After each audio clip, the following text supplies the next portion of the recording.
when you think about miracles in your own life and some of the things that you've seen, some of the things that you've gone through, is there any one or two specific things that come to your mind in terms of stories or miracles that you've seen that, that's what sticks in the mind? Okay, I'll give you two. Okay. Not personal ones, but I can talk about my dad. My dad had a disease, like his mouth will have sores all over. Sometimes he have to go to the hospital because he couldn't swallow, he couldn't eat.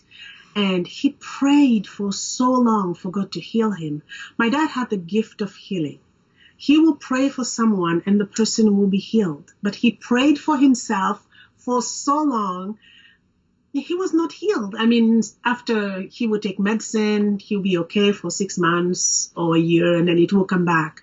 And then one day he walked into a friend of ours, Ma Suzanne, and Ma Suzanne said, "Oh, Papa Jacques, why didn't you tell me that you have this terrible disease?" And I said, "Oh, it's okay. It comes and goes." She said, "No, we need to pray about it."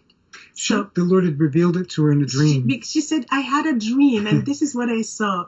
So she prayed for my dad, and he didn't think anything about it because he had the beginning of the sores. And after a week, he realized that he didn't have any sores. And he never had sores until he went to heaven.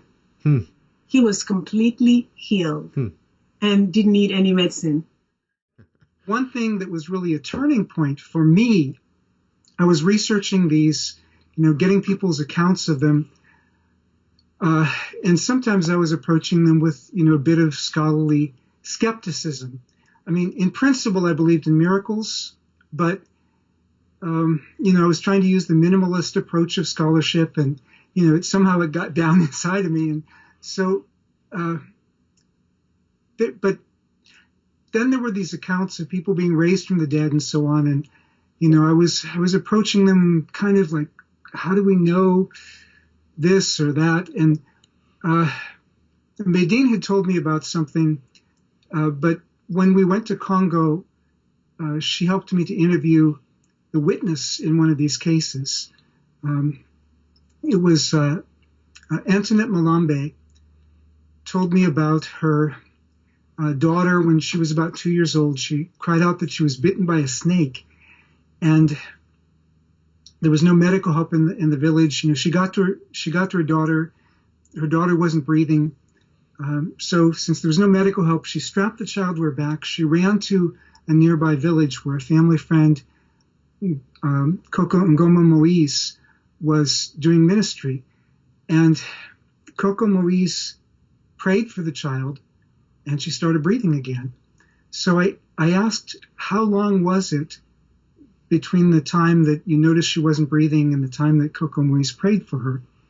And she had to stop, and she hadn't really thought about it. She had to stop and calculate the distance between the villages roughly. And she said it was about 3 hours. Now, of course, 6 minutes with no oxygen, irreparable brain damage. But Therese, the daughter, is now an adult. She's finished a master's degree. She had no brain damage at all. And this really got to me because this person that was interviewing, Antoinette Malambe, is my mother-in-law. And Therese is my sister-in-law. And not that that one's mother-in-law, but we also confirmed the account with Coco Moise, who was the other witness. And so that was kind of a turning point after which I approached the accounts with a lot less skepticism and a lot more confidence, as there were other people that I knew and trusted who had accounts like this. I mean, that's besides the medical documentation and some of the cases in the West where we have more of that, but eyewitnesses that I knew and trusted.